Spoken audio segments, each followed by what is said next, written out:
Hello everyone.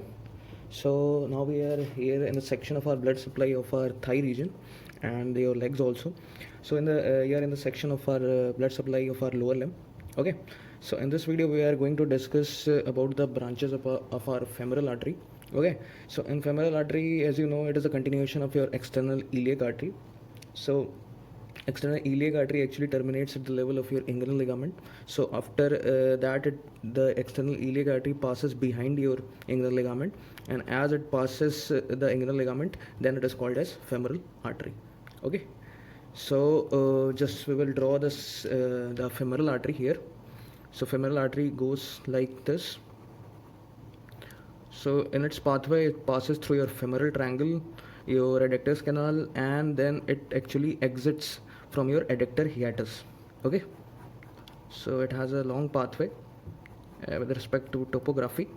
So it is actually going like this, and it actually goes to the posterior side from your adductor hiatus. So adductor hiatus is actually a gap between your adductus magnus muscle. Okay, adductor magnus muscle, and it is a gap actually in between the muscle. From there, it goes from anterior side to your posterior side. This femoral artery, and as it exists from your adductor hiatus, then it is called as popliteal artery in the posterior side. Okay, so just remember that.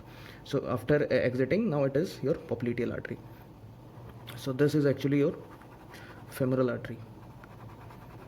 This is the main femoral artery. Okay. So just we will label it as femoral artery. Okay. So now we will discuss this. It has 7 branches actually, femoral artery. So first we will discuss some small branches. It has 4 small branches just at the level of its origin. These branches arises, and they are actually superficial and the short branches actually. So first one is your superficial circumflex iliac artery. So superficial circumflex iliac artery actually goes parallel to your inguinal ligament, and then it crosses it and reaches your anterior iliac spine. Okay, so this is your anterior superior iliac spine, and there it terminates. This. So this is your superficial circumflex artery. Superficial circumflex artery. So this is the first terminal branch, and the next branch is your superficial epigastric artery. So it also arises just below it or just parallel to it, like this, and it also goes parallel for the time, and then it again crosses your inguinal ligament and goes to your navel region or umbilical region, and there it just supply your skin and fascias superficially. Okay, so it is a short branch there. So this is your superficial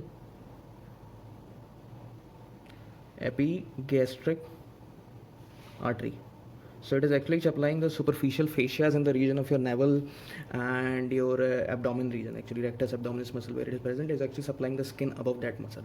So it is a superficial and a short branch. And the next branch is your external pudendal artery. So further, extended pudendal artery has 2 branches, deep and superficial. Okay, so these are superficial branches, and it also arises just from here, and just crosses your saphenous opening also, crosses your saphenous opening and reaches your perineum. Okay, so first one is your superficial external pudendal artery. Okay, external pudendal artery. So it is actually supplying your it goes medially to your genital organs. Remember that it goes medially to your genital organs, and in males it is supplying your scrotal sacs above the skin of your scrotum, and in females it is supplying your labia majora, the skin above that. So it is a superficial layer. Okay, so like this, there is a deep branch also, and also goes just anterior to your saphenous opening. Okay, so this is your deep external pudendal artery. Okay, so it is also going same area to the scrotum in males, and skin of the scrotum deeply actually and medially. So remember that. And in females it goes to your labia majora region, the skin around that. So these are the 2 branches for your pudendal or the perineum region, and these 2 superficial. These are 4 small and superficial branches from your direct from your femoral artery. So what is saphenous hiatus? As you know, saphenous hiatus is actually upper mid part of your facial artery. Okay, so it is an opening in the facial artery, upper part of your facial artery. So just remember. So the lateral border is formed by your sartorius muscle. Okay, and the medial border of your femoral triangle is formed by your adductor longus muscle, and the and the above side of your roof of your that is the upper part, that is this part, upper part of your femoral triangle is formed by your inguinal ligament. So this is actually your femoral triangle. Okay, so femoral triangle's roof means the upper portion. This upper portion is covered by your facial artery, and the below your triangle, it is your muscles, pectineus muscle and the adductor longus muscle. The parts of your adductor longus is posteriorly to the femoral triangle. Okay, so it passes through this triangle and just reaches your ischio-pectineus fossa also. Okay, and then it goes from your adductor canal. Okay, adductor canal is present anterior medially to your femur between the muscles. So adductor canal is actually a connection between your just anterior thigh and the posterior thigh. Okay, just remember that. So it actually starts from your apex of your femoral triangle, and its anterior border is a sartorius muscle, and laterally it has vasta medialis, and the posterior to your adductor canal is your adductor longus and magnus muscle. Okay, so its other names are Hunter's canal, you can say also. Okay, and subsartorial canal. So three name it has: adductor canal, Hunter's canal, and subsartorial canal. Okay, and your femoral triangle is also called as Scarpa's triangle, so remember that. So this is actually a pathway for you, and then the femoral artery actually reaches your adductor hiatus. From there it exits to your posterior side. So adductor hiatus is present in your adductor magnus muscle, a gap between the adductor magnus muscle. From there it continues as your popliteal artery in the posterior side. Okay, so just remember, this is a topography, basic topography of your femoral artery. Okay, and the content of your femoral arteries are your femoral just remember, in femoral artery, actually from your lateral to medial. So firstly here it has femoral nerve, then there is femoral artery, and then there is your femoral vein. Okay, so just remember this for femoral artery content: NAVE. And E is for your empty canal. Empty canal you can say as femoral canal for the lymph vessels and the nodes. You can say there is a pathway. So just remember N, A for artery, and for the nerve of femoral nerve, femoral artery, femoral vein, and your femoral canal for your lymph vessels and the nodes. Okay, so these four are the contents of your femoral triangle. Okay, and adductor canal has also contents like your femoral artery, femoral vein, and nerve to your vastus medialis, and your saphenous nerve, important nerve for your leg region. Okay, medial side, it goes medially to your femur and goes to your leg region. Okay, so these are the contents for your femoral triangle and your adductor's canal. Okay, so remember, this is a basic topography. Okay, so now we will see the branches again. So the branches are your deep femoral. First we are going to discuss an important branch, and this deep femoral artery actually arises 4 centimeter below your femoral artery. So actually arises from here, and posteriorly it arises and comes laterally to your femoral artery. It arises from the posterior side of femoral artery and comes lateral and just goes posteriorly to your adductor longus muscle here, and then it gives perforating branches, 3 perforating branches here, like this.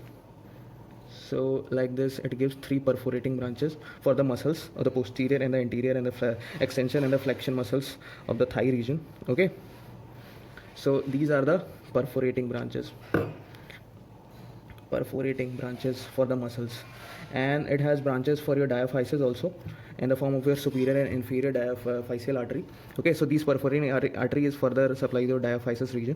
Okay, and femoral artery, it terminates in the form of your 4th perforating artery. So these 3 are the branches from your deep femoral artery, and the femoral artery further terminates as the 4th perforating branch. Okay, so this is your femoral artery and its pathway. Now see the branches that arises from your deep femoral artery. So this is your deep femoral artery, deep femoral. Okay, and further let's see some branches for your neck region of your femur. Okay, so these are the branches: medial femoral circumflex artery. So it is going like this: medial circumflex artery, like this. So what is the name of this branch? This branch is your medial femoral circumflex artery, medial femoral circumflex artery. Okay, so it has further a transverse branch. Actually it has further 2 branches: transverse branch and your deep branch. Okay, so transverse branch actually supplies your pectineus and the adductor muscles, and the deep branch actually goes to your hip joint. Okay, and further it supplies the posterior side of your adductor muscles. Okay, so further it has 2 branches: transverse and a deep branch. This medial femoral circumflex artery, remember that. And from just below it arises your lateral femoral circumflex artery.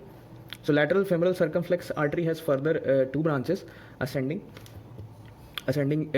one does anastomosis with your medial femoral artery, and one branch is your descending branch.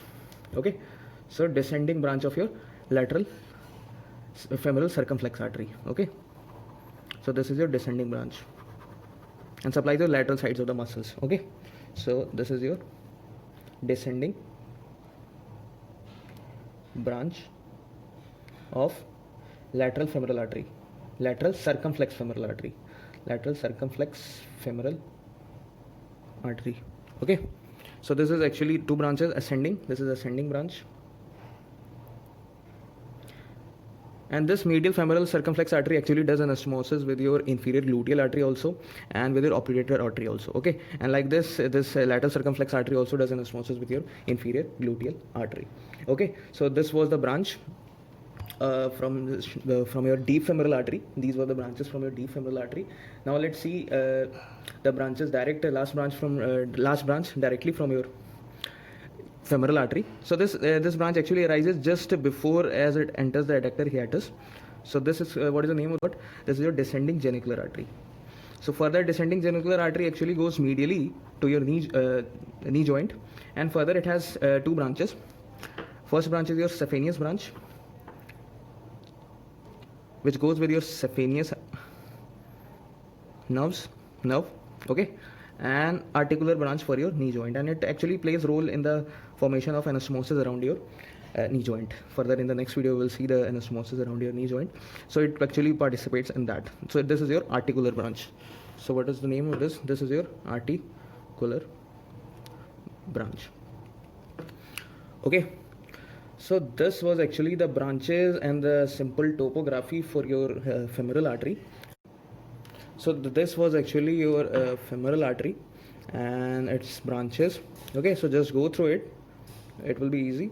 So thank you.